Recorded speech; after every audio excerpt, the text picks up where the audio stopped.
Участие в работе 14-го заседания Совета городского округа помимо обычного состава приняли заместитель руководителя администрации главы Республики Башкортостан Денир Ахмедьянов, руководитель аппарата правительства Республики Илшат Тажиддинов, заведующий отделом по реализации национальной политики управления главы Республики Башкортостан по общественно-политическому развитию Решат Сабитов и главный советник отдела по работе с органами местного самоуправления управления главы Республики Башкортостан по взаимодействию с муниципальными образованиями Рустам Рахмангулов.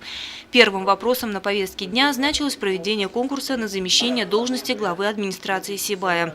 Как известно, без градоначальника город живет уже более 2 месяцев.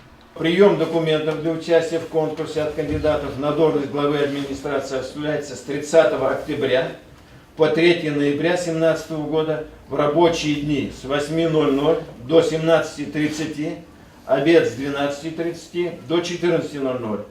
Предпраздничный день 3 ноября с 8:00 до 16:30, обед с 12:30 до 14:00.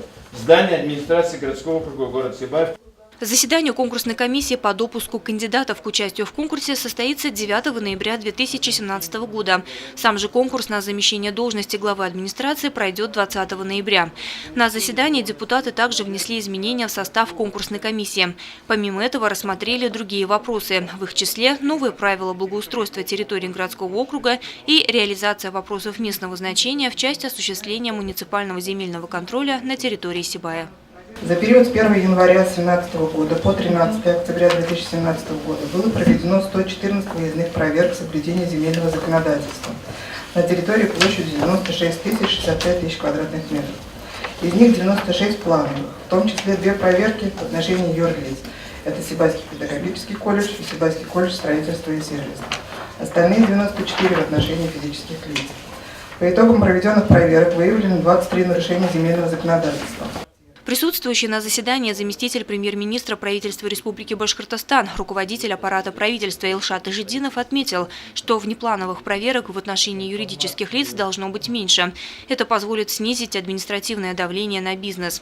После чего остановился на основных моментах социально-экономической жизни региона и Сибая в частности. Республика готовится к большим мероприятиям всероссийского масштаба, мирового масштаба.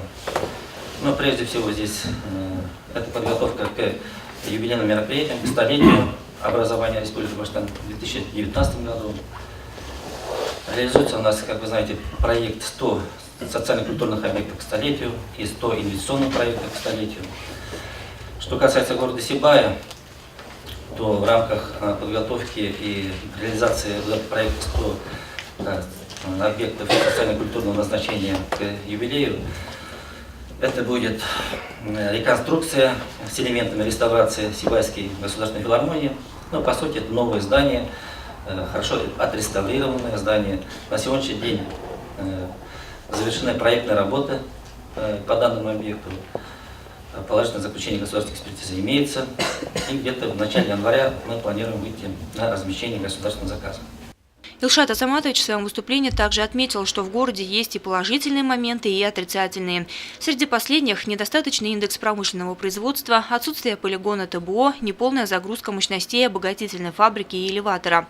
Толчок городу для роста должно дать новое производство, в частности цементный завод, который будет построен с учетом экологических требований и оснащен самым современным оборудованием.